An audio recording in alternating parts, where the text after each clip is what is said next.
Hello, dear listeners. Before we begin today's story, I'd like to send a special hug to Andy Derricks from Kimberley, South Africa. She commented on our last video saying she loves our stories, as she can no longer read due to vision loss. Andy, please receive all our love. Our community is sending you many blessings, and I'm deeply moved to know that our stories have been helping so many people through difficult times. And what about you, dear listener? Leave your name and let us know where you're listening from in the comments. Who knows?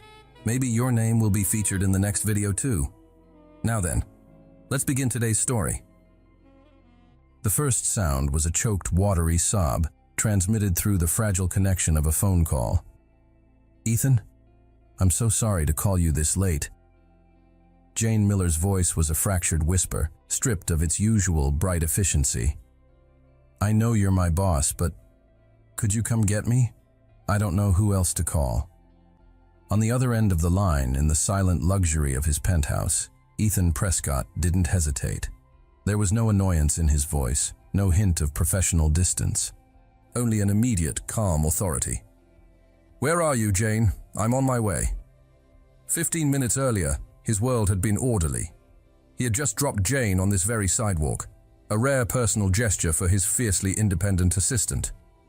It was her boyfriend's birthday, and she had been practically vibrating with excitement, balancing a small, perfect-looking cake on her lap. Her eyes had been shining with anticipation. Ethan had let her leave work early, a small reward for the countless late nights she put in, the quiet, brilliant way she anticipated his needs and seamlessly covered for the mistakes of others. He'd even offered the ride, a simple kindness. Now, as his sleek black car pulled up to the same curb, the woman he found was a ghost of the one he'd left behind. The joy in her eyes had been extinguished, replaced by a raw, hollowed-out pain that was visceral even from a distance. She slid into the passenger seat without a word. The silence in the car was heavy, thick with unspoken misery. Her eyes were red and swollen, her hands clenched tightly in her lap. The cake box was gone. Ethan pulled away from the curb, the car's engine a low, unobtrusive hum. He drove through the glittering city streets, respecting her silence, not daring to intrude on her private grief with clumsy questions. He was a man who solved problems, but this was a wound, and he had no idea how to begin to mend it. He was about to ask the perfunctory question, "Should I take you home?" when her voice, fragile as glass, broke the quiet. "He wouldn't open the door," she whispered, her gaze fixed on the blur of lights outside the window. I rang and rang. I knew he was home. I could hear the music. She took a shaky breath, the sound of her carefully constructed world shattering.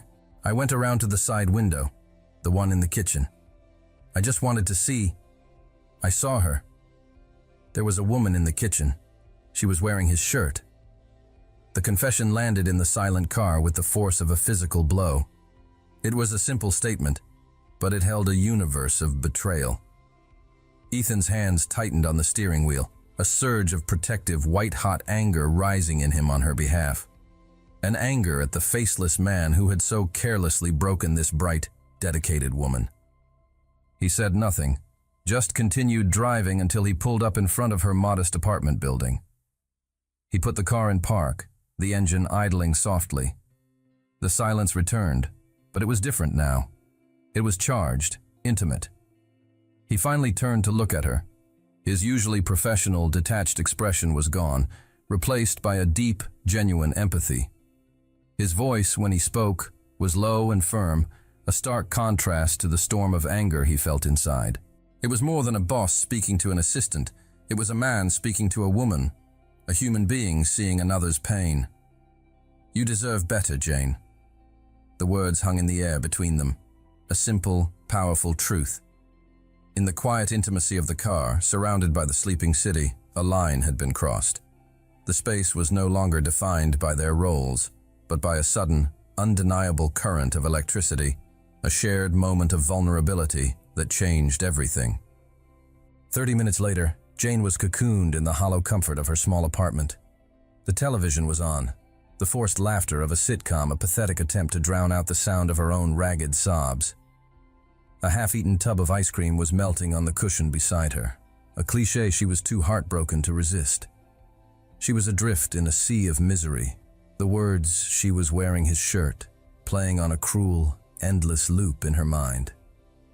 Her phone buzzed on the coffee table, the sound jarring in the quiet room. She ignored it. It buzzed again. With a groan, she reached for it, expecting a pathetic, self-serving apology text from Drake. But the name on the screen made her heart skip a beat. Ethan Prescott. She hesitated, then answered, her voice thick and hoarse from crying. "Hello? Jane, it's Ethan." His voice was calm, steady, a stark contrast to her emotional chaos. "I know this is a terrible time," he began, his tone unusually hesitant. "But I need to ask you something." He paused, and the question, when it came, was strange and direct. "Do you trust me?" The question caught her completely off guard. Trust him? As a boss, absolutely. He was fair, demanding but brilliant. But this was different. This was personal. "Yes," she found herself whispering, unsure why. "Good," he said, a note of relief in his voice. "I have an unusual proposal. I want you to get away. Just for the weekend, with me." The invitation was so bizarre, so out of left field that it momentarily silenced her grief. "What? Why?" "Because right now, this city is full of memories you don't need," he said simply.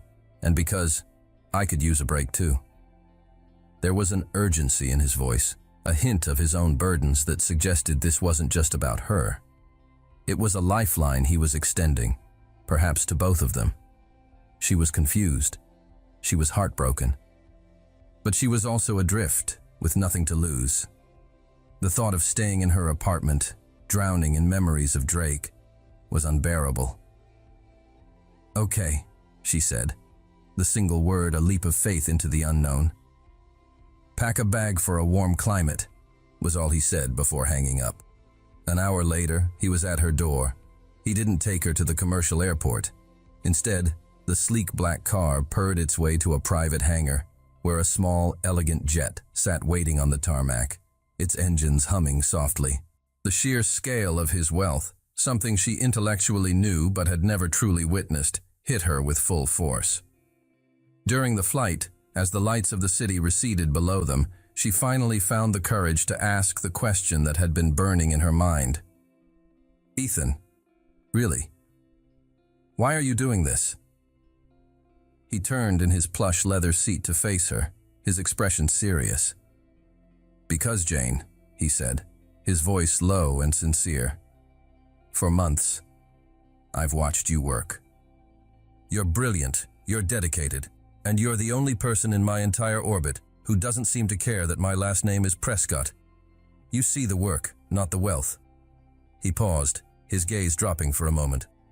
"And I know what betrayal feels like. I know how it can hollow you out. No one should have to go through that alone." The confession, so personal and unexpected, created a new, intimate tension between them. They landed in a small private airstrip as the sun was rising, the air warm and scented with salt and citrus. A car took them to a secluded villa nestled in the hills overlooking the sparkling blue of the Italian coast. It was his personal refuge, a place of breathtaking beauty and absolute privacy. The next day, in an attempt to clear her head, they went for a hike along a rugged coastal path. The beauty of the landscape was a soothing balm on her raw emotions, but as they navigated a steep, rocky section, her foot slipped. A sharp, searing pain shot up her leg, and she cried out, collapsing to the ground. Her ankle. Without a word of hesitation, Ethan was there. He knelt, his hands gently probing the rapidly swelling joint. "It's sprained," he diagnosed, his touch surprisingly gentle. Before she could protest or even process what was happening, he scooped her into his arms, her own arms instinctively wrapped around his neck for balance. She was suddenly, shockingly aware of his strength, of the solid wall of his chest, of the clean, masculine scent of his skin. He carried her as if she weighed nothing, his steps sure and steady on the uneven path. Back at the villa, he gently set her down on a sofa, his face a mask of concern. He worked with a quiet efficiency, retrieving ice, wrapping her ankle with a practiced, gentle touch that sent shivers up her spine. He was kneeling before her, his focus entirely on her injury, his brow furrowed with a concentration that was deeply, unexpectedly intimate.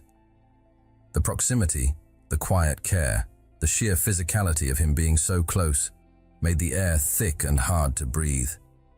The professional line between them had not just been crossed, it had been completely and utterly obliterated, and in its place was a raw, undeniable attraction that neither of them could possibly ignore. Confined to the villa with her ankle propped up on a mountain of plush cushions, Jane quickly grew restless. The breathtaking view from the terrace lost its charm, and the silence of the house became a heavy blanket. Ethan, meanwhile, was a man possessed. He was tethered to his laptop, pacing the length of the living room, his face a mask of intense stress. He was on a series of video calls, his voice sharp and demanding. The words, "Project Omega," echoed through the villa. Jane gathered from the snippets of conversation that it was the biggest, most important software launch in his company's history. A project that would either solidify his legacy or shatter his reputation. "I'm going out of my mind with boredom," she finally said, during a break in his calls.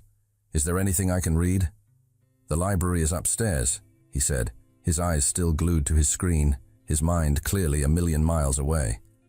"I can't get up the stairs, remember?" she replied, a hint of playful exasperation in her voice. She pointed to his laptop.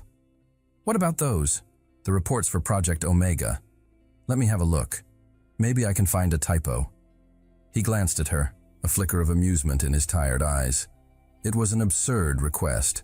She was his administrative assistant. The documents were filled with complex algorithms, predictive models, and dense lines of code that were Greek to most people. But he was distracted, and she was clearly desperate for a distraction. "Fine," he said, placing the laptop on the ottoman in front of her. "Knock yourself out. Just don't delete anything." She opened the first file, a projection analysis for user load and server scalability. At first she was just skimming, but then her brow furrowed. Something felt off, and she saw a pattern, a tiny, elegant, and catastrophic flaw in the math. A chill ran down her spine. It wasn't a typo. It was a fundamental error in the core assumption of the scaling algorithm. "Ethan," she said, her voice quiet but urgent. He was on another call, and he waved a dismissive hand at her. "Ethan," she said again, her voice sharper this time, cutting through his conversation. He ended the call abruptly, an annoyed look on his face. "What is it, Jane? I'm in the middle of a crisis." "You're about to be in a much bigger one," she said, her finger tapping the screen. "There's a mistake here. In the scalability projection." She pointed to a specific line of code. "This calculation, it assumes a linear growth in data processing, but the architecture you're using will create an exponential load. It will work for the first few hours, but once you hit critical mass..." She looked up at him, her eyes wide with the gravity of her discovery. "If you launch as is, the entire system will crash. A total, catastrophic failure in less than 24 hours. The color drained from Ethan's face. He stared at her, then at the screen, then back at her. He snatched the laptop, his own eyes flying across the data. He saw what she was pointing to, and a look of dawning horror spread across his features. His entire team of world-class six-figure salaried engineers had missed it. A multi-million-dollar, reputation-defining project was on the verge of imploding. He immediately convened an emergency video conference with his lead engineers. He shared his screen, his voice tight and controlled, and pointed to the flaw she had identified. There was a stunned silence on the other end of the line, followed by a frantic flurry of confirmations. She was right. After the call ended, Ethan stood in the silent living room, the setting sun casting long shadows across the floor. He looked at Jane, who was watching him with a nervous expression. He was no longer looking at his assistant. He was looking at a hidden genius, a secret weapon he never knew he had. He walked over and knelt in front of her, his expression a mixture of awe and utter disbelief. "How, Jane?" he asked, his voice barely a whisper. How in the world did you know that? The question hung in the quiet, sun-drenched room. How did you know? It wasn't an accusation. It was a plea for understanding from a man whose entire world had just been tilted on its axis. Jane looked down at her hands, a faint flush of embarrassment coloring her cheeks. The secret she had guarded for so long, the ghost of the life she had been forced to abandon, was about to be exorcised. I wasn't always an administrative assistant, she began, her voice soft. I was 3 years into a software engineering degree at Stanford. Ethan's eyes widened in surprise. Stanford's engineering program was legendary, notoriously difficult to get into and even harder to complete. What happened? He asked gently, sensing the story was a painful one. My aunt, Jane whispered, a familiar ache settling in her chest. She raised me after my parents died. She was my whole world. She got sick. Really sick. The treatments were expensive and the insurance didn't cover everything. I dropped out of school to work full-time to help pay the bills, to be with her. She stared out at the sparkling sea, the memory still raw. She passed away 2 years ago. But the medical debt, it was a mountain. I was drowning in it. Going back to school was impossible. The job at your company was the best I could get without a degree. It was steady. It paid the bills. She finally looked at him, her eyes shining with unshed tears. I just never stopped loving it. The logic, the problem solving. I read articles. I do online tutorials.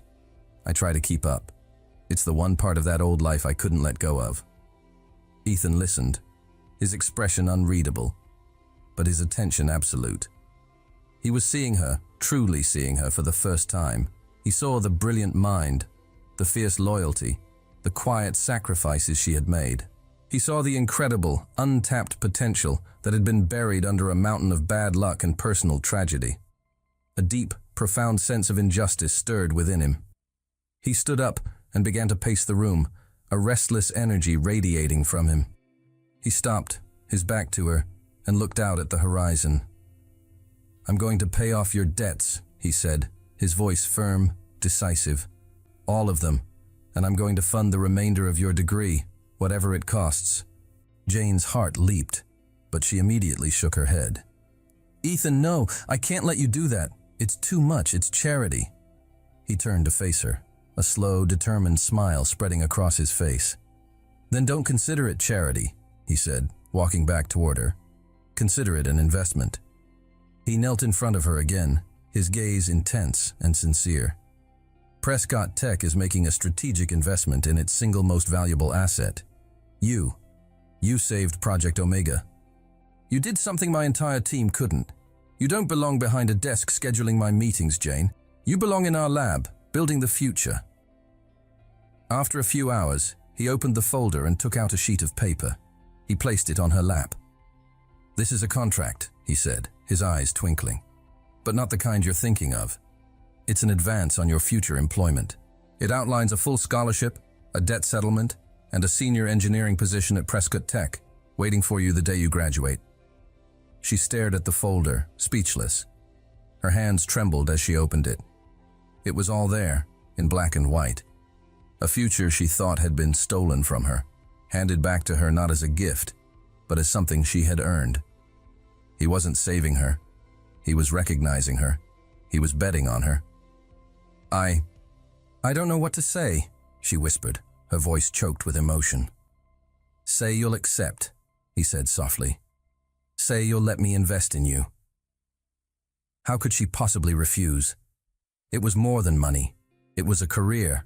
It was respect. It was a testament of his belief in her. It was, she realized with a jolt, that had nothing to do with gratitude, the most profoundly romantic gesture she had ever known. The final day in Italy was bathed in a golden, dreamlike light. The agreement had been made, the contract signed. The dynamic between them had shifted irrevocably. He was no longer just her boss, and she was no longer just his assistant. The professional hierarchy had dissolved, replaced by a partnership built on mutual respect and a simmering, unspoken attraction. The air between them was thick with it. Every shared glance held a new weight. Every casual touch lingered a moment too long. The gratitude in her heart had mingled with a deep, growing admiration, and it was all becoming tangled up in a feeling she was too afraid to name. He, in turn, looked at her with an open admiration that was completely new, his gaze often softening when he thought she wasn't looking. Their last evening, he arranged for a simple dinner to be served on the villa's main terrace. A small table was set for two, overlooking the sea as the sun began its slow, spectacular descent, painting the sky in fiery strokes of orange and pink. They didn't talk about work. They didn't talk about her ex-boyfriend. They talked about everything else. He told her about his childhood, about the immense pressure of being a Prescott, and his secret dream of one day sailing around the world. She told him about her passion for building things, for creating order out of chaos, and her fear of not living up to the potential he saw in her. The conversation was easy, deep, and profoundly intimate. The connection between them was no longer a subtle undercurrent. It was a powerful, undeniable tide, pulling them closer with every shared story, every shared laugh. As darkness settled, leaving them in the soft glow of a few flickering candles, a comfortable silence fell between them. "Jane," Ethan said, his voice a low, serious murmur that was different from his usual confident tone. He reached across the small table, his hand covering hers. His touch was warm, firm, and sent a jolt of electricity straight to her heart. "I know your heart is still healing," he began, his thumb gently stroking the back of her hand. "And the last thing I want to do is rush you or make you uncomfortable. But I wouldn't be honest if I didn't tell you what's been happening with me." He took a breath, his gaze holding hers, full of a sincerity that made her insides tremble. "From the first day you walked into my office, I saw something special. A light, a brilliance you tried to hide. I told myself it was just professional admiration." He gave a small, self-deprecating laugh.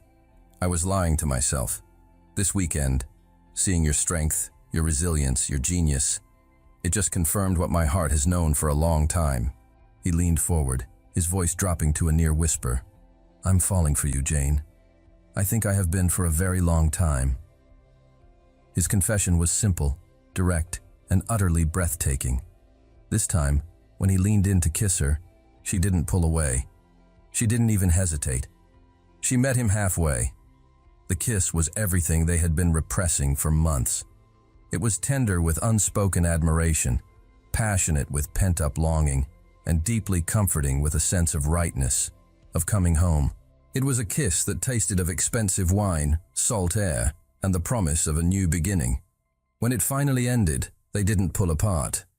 They rested their foreheads together, their eyes closed, their breaths mingling in the warm Italian night. The professional line had been crossed. The personal boundary had been erased. They were finally just a man and a woman who had found each other in the wreckage of their lives. But as the reality of their situation began to creep back in, a single, terrifying question hung in the air between them. What happens Monday morning when the CEO and his former assistant, the company's newest engineering prodigy, walk back into the real world? The return to reality was less of a crash and more of a strange, thrilling recalibration. The office buzzed with the news. Jane Miller, the quiet, efficient administrative assistant, was not only back in school finishing her engineering degree on a full company scholarship, but she was also working part-time as a junior consultant on the now flawless Project Omega. Her relationship with Ethan was their secret, a fragile, beautiful thing they nurtured in quiet moments. Shared smiles across a crowded conference room, late nights working side by side in his office that ended with soft, stolen kisses, weekends spent far from the corporate world. Jane was happier than she had ever been. She was intellectually stimulated, her future was bright, and she was falling deeper in love with a man who saw and valued every part of her. A few weeks into her new life, an email landed in her university inbox. It was from a man named Ronald Sterling, identifying himself as an angel investor and head of Sterling Innovations. "Dear Ms. Miller," the email read, "I have been following the recent buzz around Prescott Tech's Project Omega. Through my sources, I've learned of the pivotal role a brilliant young mind played in saving it from disaster. I make it my business to identify and nurture emerging talent. I would be honored if you would join me for lunch to discuss your future." Jane's heart swelled with pride. Someone outside of Ethan's circle had recognized her contribution. It was validation. Flattered and seeing no harm in it, she accepted the invitation. She didn't know that Ronald Sterling wasn't just an investor. He was Ethan's most ruthless rival, a man known for corporate espionage and poaching top talent. They met at a chic, minimalist restaurant downtown. Ronald was charming, impeccably dressed, and praised her work with a sincerity that felt intoxicating. He listened intently as she spoke about her passion for engineering. "You have a rare gift, Jane," he said, leaning forward. "Which is why I'm concerned. I've seen this story before. A brilliant junior saves the day, and the man at the top takes all the credit." "That's not what's happening," Jane said quickly, a defensive edge to her voice. "Ethan has been incredibly supportive." "Supportive?" Ronald chuckled, a smooth, condescending sound. "He's paying your tuition?" "Jane, you saved him from a $100 million catastrophe. A scholarship isn't an investment, it's a muzzle. It's the cheapest possible way to keep you quiet and loyal while he accepts the awards and the accolades for your discovery." He shook his head, a look of faux pity on his face. "You deserve better. You deserve to be the name on the project, not a footnote in his success story." Jane felt a prickle of unease. She defended Ethan, insisting he wasn't like that. But Ronald's words were insidious, a drop of poison in the well of her newfound happiness. The seed of doubt had been planted. She didn't know that, sitting at a table across the restaurant, partly obscured by a large plant, was Mark, Ethan's trusted chief of staff. He watched the animated conversation between Jane and his boss's arch-nemesis. With a small, triumphant smile, he discreetly raised his phone, angled it, and snapped a picture. The photo was a masterpiece of misinterpretation. It captured a moment where Jane was leaning forward, listening intently, and Ronald was smiling, his hand resting on the table near hers. It looked intimate, conspiratorial. Mark immediately sent the photo to Ethan, adding a single devastating line of text. "I think we have a problem. Your protege is having a very friendly lunch with Ronald Sterling."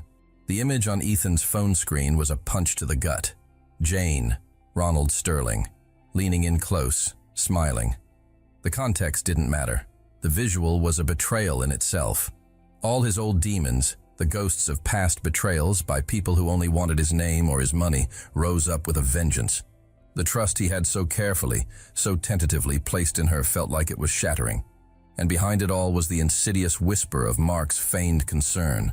When Jane walked back into the Prescott tech offices later that afternoon, her mind still wrestling with the doubts Ronald had planted, she found Ethan waiting for her.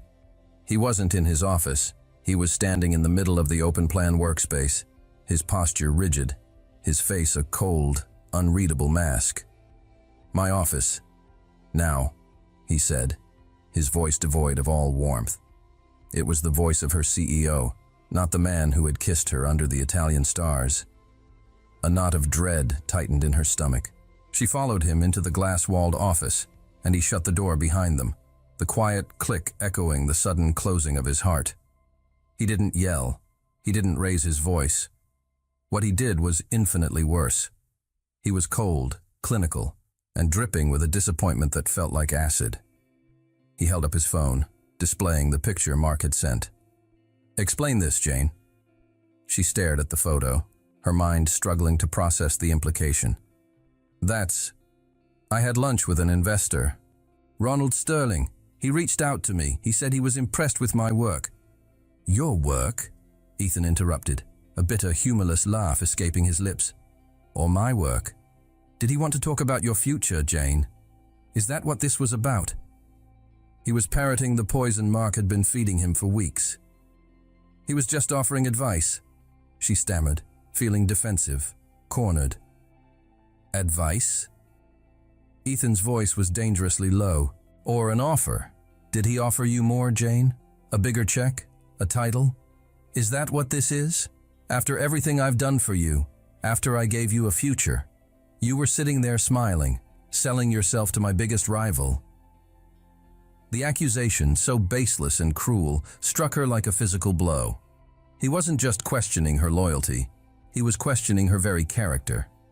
He was reducing their entire relationship, his investment in her, to a simple transaction, the very thing Ronald had accused him of. "Sell myself?"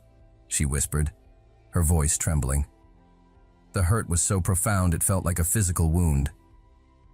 "You think, after everything, that I'm for sale?" Tears welled in her eyes, but they were not tears of sadness. They were hot, angry tears of betrayal. The man she loved, the man she thought finally saw her for who she was looking at her and seeing a commodity. "You know what?" she said, her voice suddenly gaining a cold, hard strength born of pure heartbreak. "Ronald was right about you." The words were a desperate last-ditch effort to make him see, to make him understand how deeply he was wounding her. But to Ethan, blinded by his own pain and fear, it sounded like a confession. "So there was an offer," he said, his face hardening into stone. That was it, the final, unforgivable blow. "If that's what you think of me," she said, her voice now eerily calm, "if you think I could do that, then you never knew me at all." With a steady hand, she reached up and unclipped the Prescott Tech ID badge from her collar. She walked to his massive, empty desk and placed it gently on the polished surface. The small piece of plastic seemed to mock them with its officialdom. "I quit," she said, the words quiet but absolute. She turned and walked out of the office, her back straight, her head held high. She didn't look back. She left him standing alone in his glass fortress, with her badge on his desk like a tombstone for the trust he had just killed. The silence he was left with was no longer just quiet. It was the deafening sound of his own heart breaking. The days that followed were a silent, gray hell for Ethan. The office felt hollow, his work meaningless. He would walk past Jane's empty desk a dozen times a day, a fresh wave of regret washing over him each time. He tried calling her, his pride warring with a desperate need to hear her voice. But the calls went straight to voicemail. He had built a wall of suspicion and accusation, and now he was trapped behind it, completely alone. His focus on work shattered. Project Omega, once his singular passion, now felt like a monument to his failure. He was distracted, irritable, and his performance suffered. Mark, his ever-present chief of staff, was a model of feigned sympathy. "Don't worry, Ethan," he'd say, placing a hand on his shoulder. "She wasn't who you thought she was. It's better you found out now." Each word of comfort was another twist of the knife. A week after Jane left, a real crisis hit. A senior engineer rushed into Ethan's office, his face pale. "There's a problem with the Omega source code," the engineer said, his voice tight with panic.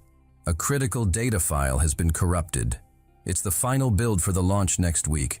We have backups, but we've lost days of optimization work. It's a major setback." A cold dread trickled down Ethan's spine. A corrupted file. It was too specific, too targeted to be a random glitch. It felt like sabotage. His first, gut-wrenching thought was a flash of Jane's face, immediately followed by a wave of self-loathing. No.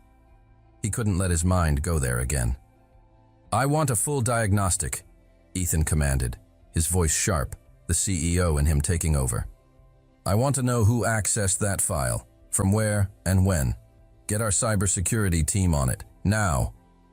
He spent the next few hours pacing his office like a caged animal, while his top security analysts dug through server logs and access protocols. The initial report came back, and it made his blood run cold. The file corruption wasn't an accident. It was a deliberate deletion, followed by an unauthorized data transfer to an external, encrypted server. The transfer had occurred just minutes after his confrontation with Jane. It was a setup. The timing was too perfect. Someone wanted it to look like she had stormed out, and, in an act of revenge, sabotaged the project on her way out the door. "Trace the transfer," Ethan ordered, his voice dangerously quiet. "I don't care what it takes. Find out where that data went." The cybersecurity team worked through the night, peeling back layers of encryption and rerouted IP addresses. The next morning, The head of the team walked into Ethan's office and closed the door. "We found it," he said, his expression grim. The digital trail was expertly hidden, but we traced the final destination. He slid a tablet across the desk. On the screen was the address of the server that had received the stolen data. It wasn't a random hacker's server. It belonged to Sterling Innovations. Ethan felt a surge of white-hot rage. Ronald. But how? He needed an inside man. "Who initiated the transfer?" Ethan asked, his voice a low growl. "Which terminal did it come from?" "That's the strange part," the analyst said. "The access credentials used were yours, Ethan. But the transfer wasn't initiated from your terminal. It was routed through a different workstation on the executive floor." He pulled up another screen. "Workstation 7B. Ethan's blood turned to ice. He knew exactly who sat at Workstation 7B. He found Mark in the break room, pouring a cup of coffee, a smug, satisfied look on his face. Ethan walked up to him, his movements unnervingly calm. "Mark," he said, his voice soft. "Ethan, just the man. I was thinking we should—" "It was you," Ethan interrupted, his voice dropping to a deadly whisper. Mark froze, the coffee cup halfway to his lips. "What are you talking about?" "The file. The transfer to Sterling's server. It came from your workstation." The color drained from Mark's face. He was caught. Ensnarled in a digital trap he thought was foolproof.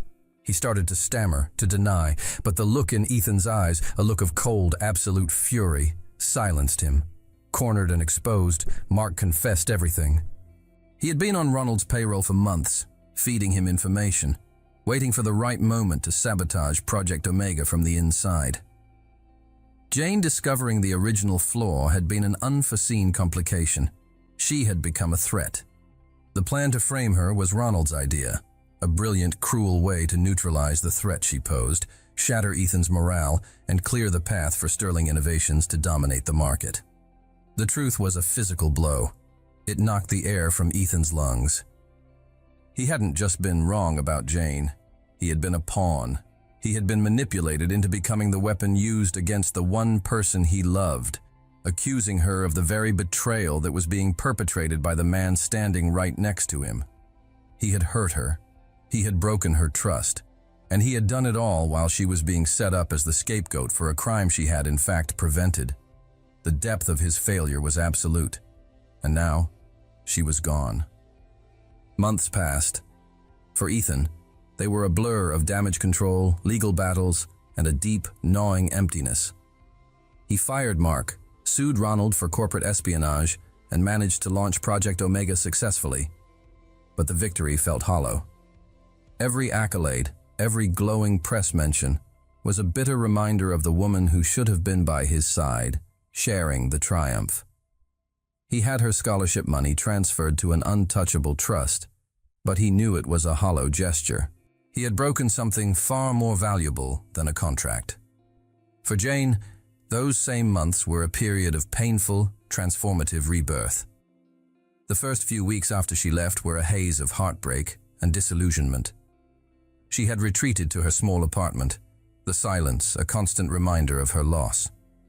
The pain of Ethan's accusation was a sharper wound than Drake's infidelity had ever been. Drake had betrayed her love. Ethan had betrayed her very essence. But Jane Miller was not a victim. She was a builder. She was a problem solver. One morning, staring at her own tear-streaked reflection in the mirror, she remembered the feeling of utter helplessness after her breakup with Drake, the confusion and the loss of self-worth. She thought about the countless other women who must feel that same way after a heartbreak, a job loss, or any of life's brutal setbacks. An idea sparked, a solution to a problem. She refused to be defeated. Using the small savings she had painstakingly accumulated and a modest personal loan from a credit union, adamantly refusing to touch the trust Ethan had set up, she got to work. She wasn't just an engineer. She was a woman who understood the intricate architecture of a broken heart. She poured all her pain, her brilliance, and her empathy into a new project. It wasn't a massive corporate undertaking. It was something deeply personal. She spent her days in coffee shops, coding furiously, and her nights sketching out user interfaces. She interviewed therapists, nutritionists, and fitness coaches. The result was Bloom. It wasn't just another wellness app. It was a holistic, empathetic companion for women navigating difficult life transitions. It combined guided meditations for healing, personalized fitness plans to rebuild strength, nutritional advice for self-care, and, most importantly, a secure, anonymous community forum where women could share their stories and support one another. The interface was intuitive, the design was beautiful, and the core philosophy was one of compassion, not competition. She launched it quietly, with no marketing budget, relying only on word of mouth. And it exploded. It started as a trickle, then became a flood. Women shared it in private groups, texted it to friends going through a divorce, recommended it to daughters struggling with self-esteem. The app's authenticity resonated. The stories in the community forum were raw, real, and powerful. Bloom wasn't just an app, it was a movement. Within 3 months, it had gone viral. Tech blogs started writing about the mysterious new app that was dominating the charts. Investors started calling. Jane Miller, the former administrative assistant who had disappeared from the tech world, was suddenly the most talked-about new CEO in the industry. She had taken her deepest pain and engineered it into her greatest success. One crisp autumn morning, an official embossed envelope arrived at her small, bustling office. She opened it, her heart giving a nervous flutter. It was an invitation. She had been nominated for the Innovator of the Year award at the National Technology Leadership Summit, the most prestigious awards ceremony in the country. Her app, Bloom, was a contender, and as she scanned the list of other nominees, her breath caught in her throat. The front-runner for the grand prize, the Award for Technological Excellence, was, of course, Prescott Tech for the groundbreaking success of Project Omega. The stage was set. Their paths were inevitably about to cross again. The night of the award ceremony was a glittering spectacle of power and innovation. The grand ballroom was filled with the titans of the tech industry, a sea of tuxedos and designer gowns. But tonight, Jane Miller was not an outsider. She was not a waitress or an assistant. She was a contender. She moved through the crowd with a quiet confidence that was entirely new. Her dress was simple but elegant, her hair styled in soft waves. She was no longer the girl who needed rescuing. She was a woman who had built her own kingdom. She exuded a calm, centered strength that turned heads more than any flashy jewelry could. Then she saw him. He was across the room, surrounded by a circle of industry heavyweights, but he seemed distant, his smile strained. Their eyes met across the crowded ballroom, and for a moment, the entire world seemed to fall away. The noise, the music, the people, it all faded into a dull hum. In his eyes, she saw a cocktail of emotions so potent it made her breath catch: regret, admiration, and a deep, aching longing. The crowd around him seemed to part, and he began walking toward her. Each step he took felt deliberate, momentous. The inevitable reunion was happening. He stopped a few feet in front of her, a respectful distance. He looked older, more tired than she remembered, the weight of the past few months etched into the lines around his eyes. "Jane," he said, his voice low, almost rough. "You look incredible." "So do you, Ethan," she replied, her voice cooler and more steady than she felt. "Congratulations on the success of Project Omega." "It should have been your success too," he said immediately, the regret in his voice raw and undisguised. He shook his head, as if words were failing him. "I'm sorry, Jane. I know that's not enough. I know it doesn't fix anything. But I need you to hear it." The sincerity in his eyes was a sharp pang in her chest. She saw the man she had fallen in love with, not the cold accuser from that terrible day. "I'm going to make it right," he continued, his gaze intense. "Tonight." Before she could ask what he meant, a booming voice from the stage announced the final, most prestigious award of the evening. "And now, for the Award for Technological Excellence, an award recognizing the single most impactful innovation of the year. The nominees are A drum roll began. The screen behind the stage flashed with logos. Bloom was there, and so was Project Omega. And the winner is...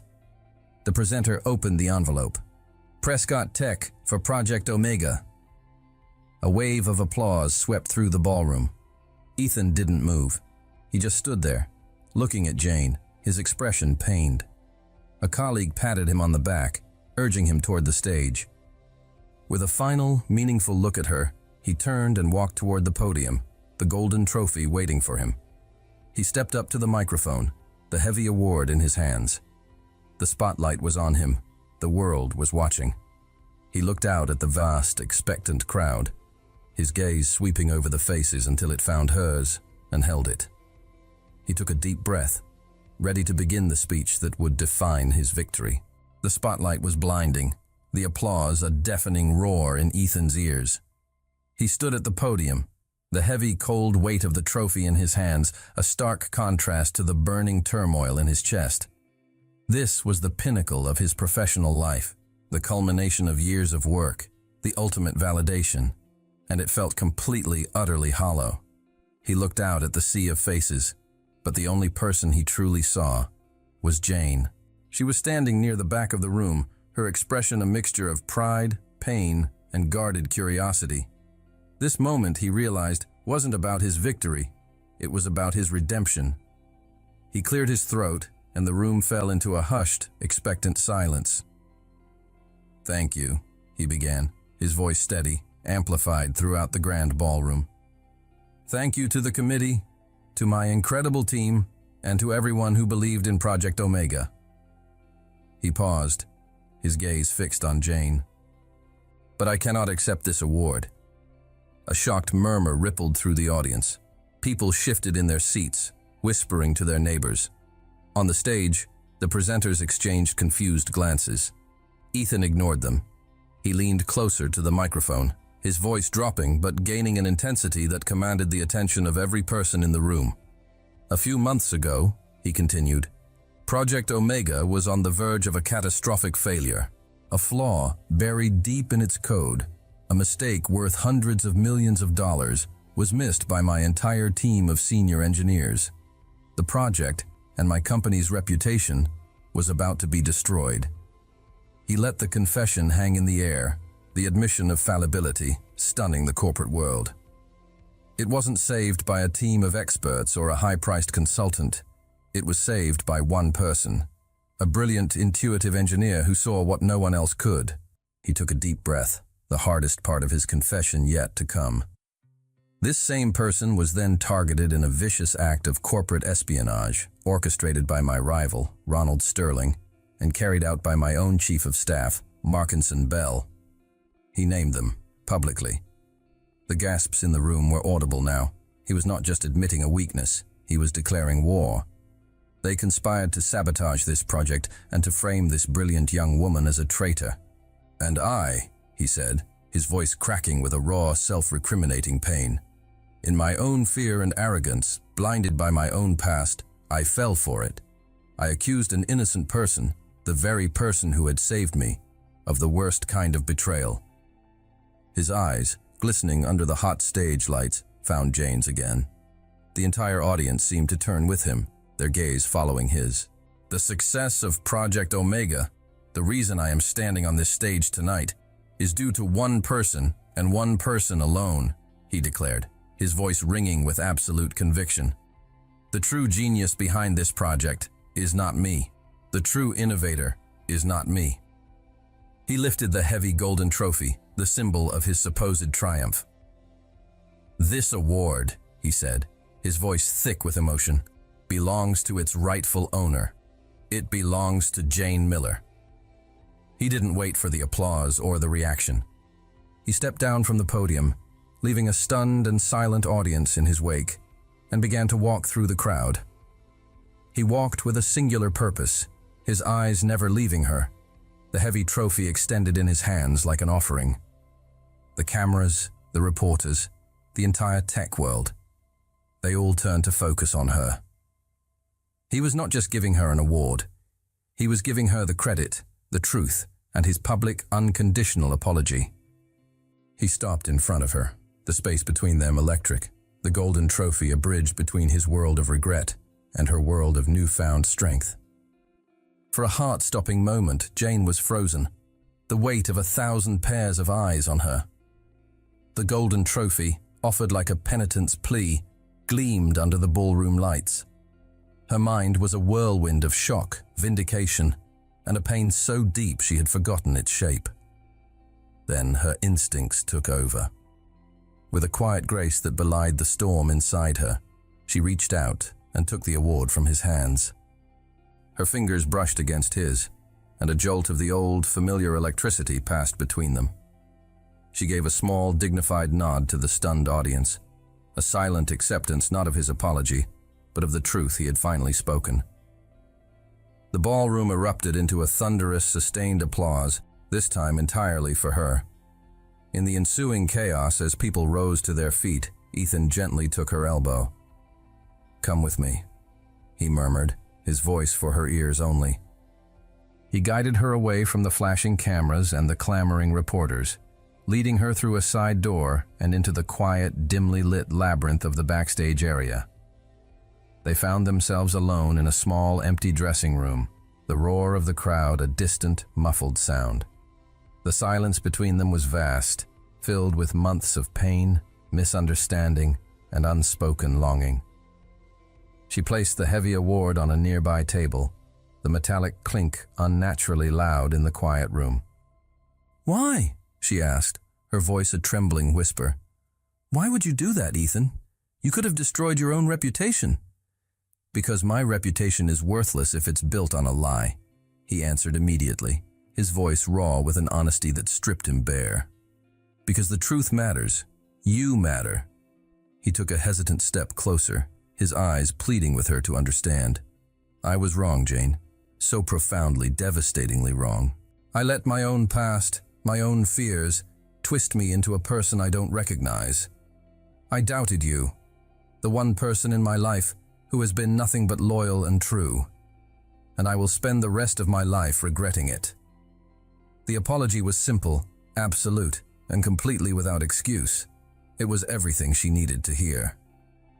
"I love you," he said, the words quiet but carrying the weight of his entire soul. He wasn't asking for anything. He wasn't making a demand. It was a confession, pure and simple. "I know I have no right to say that to you now. I know I might be too late. But I couldn't live another day without you knowing it, without you knowing the truth of what's in my heart." He stood before her, stripped of his power, his pride, his defenses. He was just a man, flawed and broken, who had risked everything for a single chance to tell her the truth. The anger and hurt that had been her constant companions for months began to dissolve, washed away by the raw sincerity in his eyes. He had wounded her, yes, but he had also just publicly sacrificed his own victory for her honor. She thought of the lonely nights, the struggle to build her app, the fire that had been forged in the pain he had caused. But she also thought of the man who had seen her brilliance when no one else did, the man who had carried her when she fell, the man who had believed in her enough to invest in her future. Could she forgive him? Could she trust him again? The answer, she realized with a sudden, heart-stopping clarity, had been there all along. Tears welled in Jane's eyes, but for the first time in months, they were not tears of pain or anger. They were tears of a slow, complicated, and overwhelming relief. "I love you too, Ethan," she admitted, the words finally escaping after being held captive for so long. Her voice was a soft, trembling whisper, but it landed in the quiet room with the force of a thunderclap. "I think a part of me never stopped." The look on his face was one of pure, unadulterated relief. It was as if a physical, crushing weight had been lifted from his shoulders. He took a step closer, his hands coming up as if to touch her, but he stopped himself, a new respect and hesitation in his posture. "But," she continued, her voice gaining a quiet strength, "I can't go back. I'm not your assistant anymore, Ethan. I'm not your protege. I've spent these last few months building my own path. I have to see where it leads." He nodded immediately, his expression full of a deep, painful understanding. "I know," he said, his voice rough with emotion. "And I would never ask you to. You've built something incredible, Jane. On your own. You're a CEO, a founder.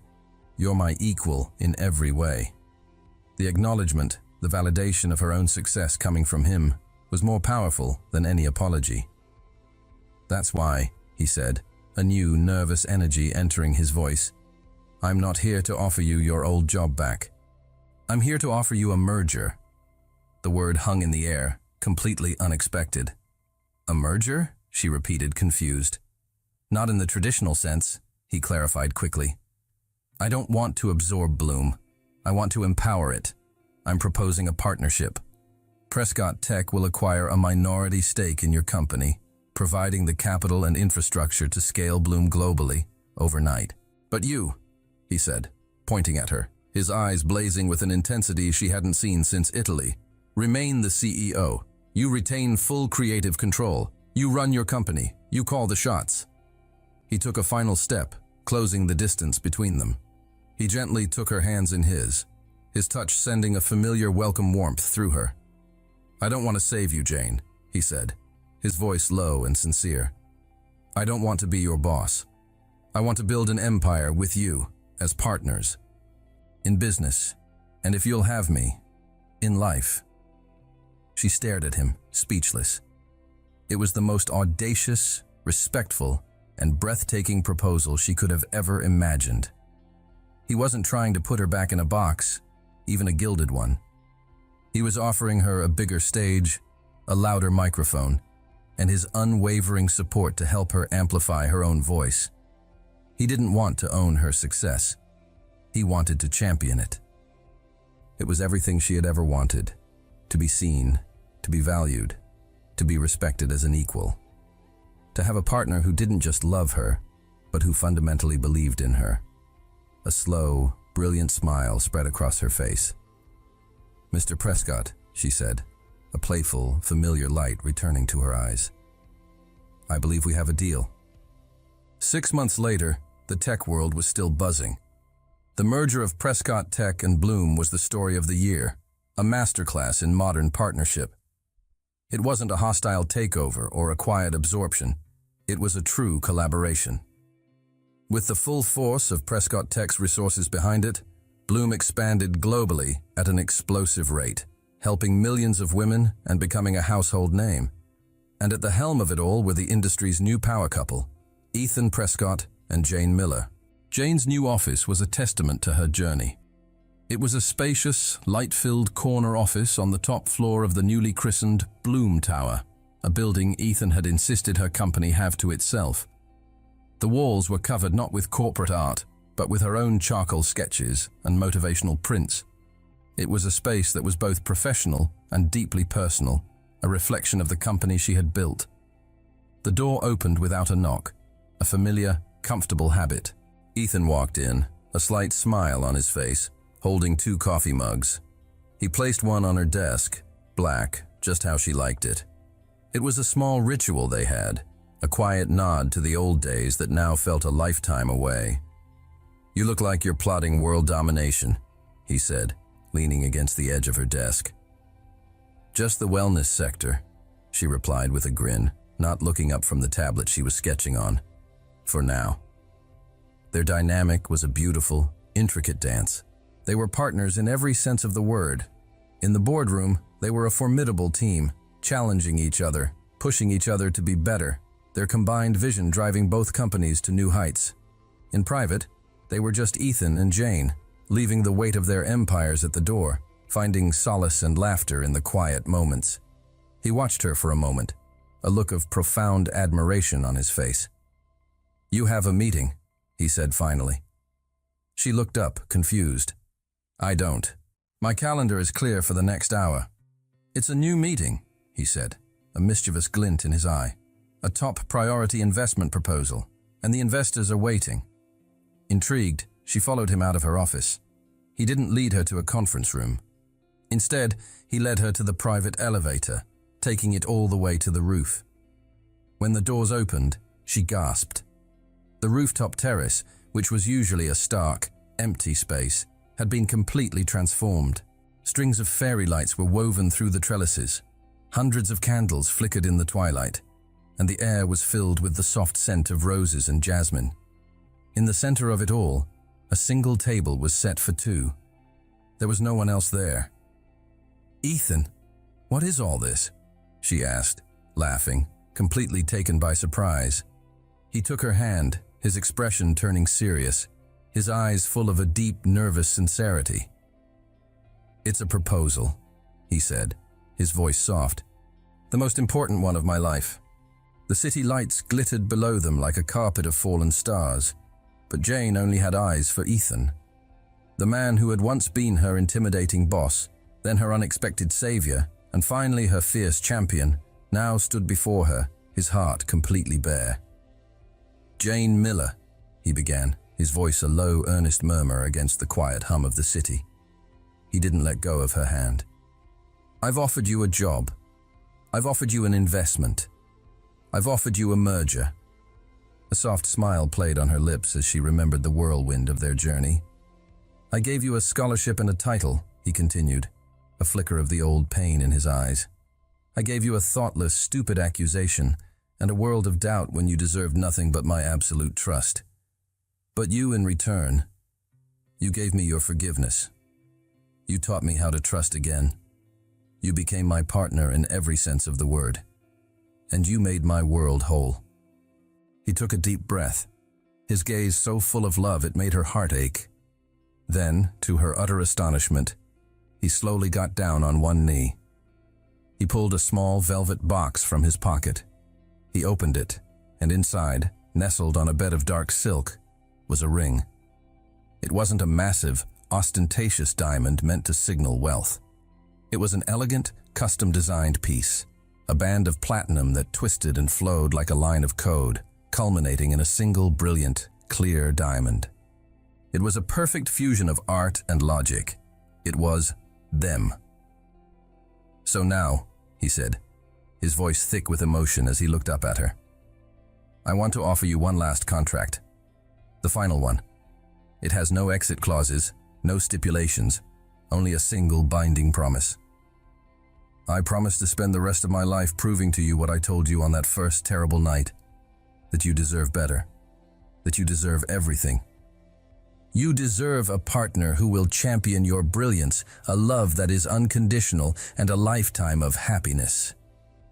Jane Miller, my brilliant, resilient, beautiful partner, will you marry me?" Tears of pure, unadulterated joy streamed down her face. She was laughing and crying at the same time, a beautiful, happy mess. "Yes," she whispered, her voice choked with happiness. "Yes, of course, yes." He slid the ring onto her finger. It was a perfect fit. He stood up, pulling her into his arms and kissing her with all the passion, respect, and profound love that had grown between them. It was a kiss that sealed their final, permanent merger.